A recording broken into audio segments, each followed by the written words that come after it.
Toastmaster, fellow Toastmasters, and guests. What is a hip pocket speech? First of all, it is something that you can deliver on a moment's notice, like this morning. Something you are passionate or excited about. Because let's face it, folks, people want to hear something exciting, something that you're really passionate and excited about. And it's also something that that gives a message or a call to action, or it's just a warm buzz. You want to lead your audience with something. Okay, well, with those three elements in mind, which of my hip pocket speeches do you think I'm going to use today? There are some of you in here that are saying, oh, she's going to be done. Well, anyway, the title sort of gives it away a little bit. You can be a bird too. You can be a bird too. Which one do you think it's going to be, folks? She threw me from a plane. Say what? They threw me from the plane. Jumping from a plane. Thank you, Dr. While reading Winston Churchill. While reading Winston Churchill. Yes. Never in the field of human conflict. All right.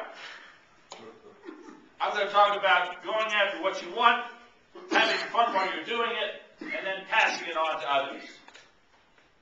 For those of you that have never heard my skydiving speech, here it goes. Many moons ago, I was soliciting donations to a silent auction for a business association, the Business Marketing Association. And I went into the president of a company and said, Bill, give me something for the silent auction. He said, I have nothing. I don't know what I can give you. His vice president, a lady, said, I'll donate a skydiving lesson. To which I said, it's mine. Because, see, I closed the silent auction. At that very moment, it was simply a matter of what it was going to cost me.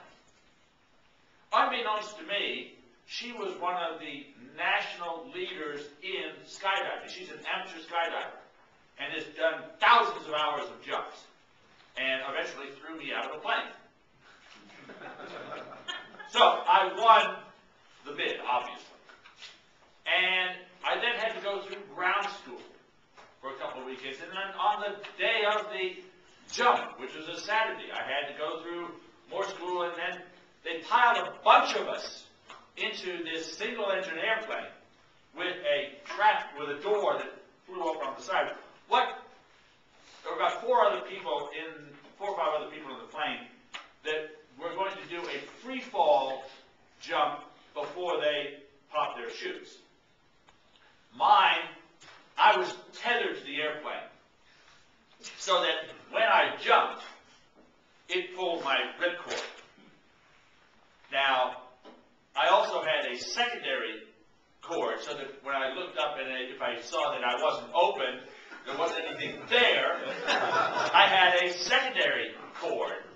There was also a tertiary cord. It really wasn't a cord, it was a altitude deal, to where if let's say I hit my head falling out of the airplane and my first chute didn't open and my second chute didn't open, this altimeter would sense that it was coming down too fast and it would blow the chute open.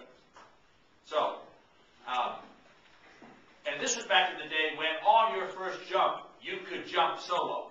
You can't do that anymore. You've got to go wrap around somebody now. And I've always loved flying, so this was just great. So, all right, we all get in this airplane. There's no window, and we go up, way up for these guys to do their free fall. And the door opens, and I say to myself, holy. Because I had nothing to see as they looked like fleas down there. And they said, well, don't worry, because we're going to come down to a lower altitude when you jump. So the four of them go out and they do their thing, and then we circle down. Well, now they don't look like fleas, they look like ants. But they're still awfully small down there. Single-engine airplane, wing over the top, and wheels fixed, and a little platform on over the wheel, and a spar to hold the wing. So I have to climb out of the airplane and get on that little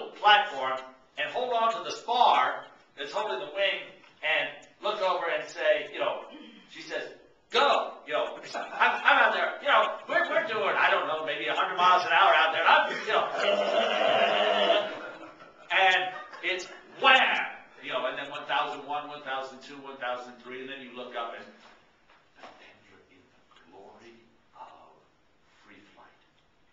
You are aviating. You're flying.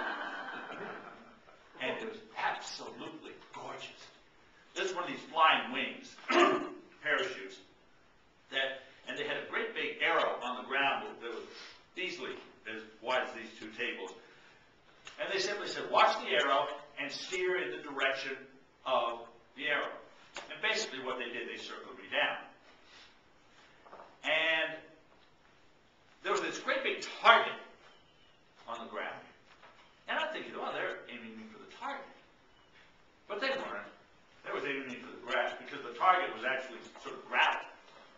Well, I get almost all the way down and realize, well, I want to be on the target.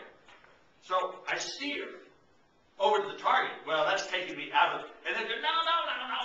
So anyway, the fun thing was, in the training, they said, when you're about 25 feet up, start feathering, start slowing down. When you're about 10 feet up, completely feathered. Well, folks, when was the last time you were ever 25 feet off the ground coming down to figure out what the heck 25 feet off the ground is?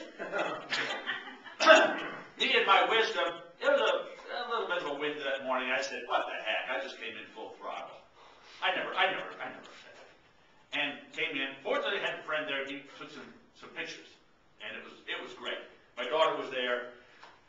And, all right, fast forward 10 years after that. So I had a great time, okay? Loved it.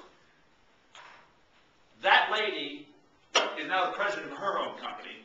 One of her associates is soliciting for the same association, except this time it's the live auction. I went, I had my money, and unfortunately there was a Hiett eyes in the audience. 20 years younger than I was. All right, every time I bid, he bid and counterbid. And I went over my limit, and I finally said I could either make this very expensive for him, or I could let him have the joy that I had 10 years ago. I did the latter. He had fun. I had fun. And that, folks, is a hip pocket speech. This does matter.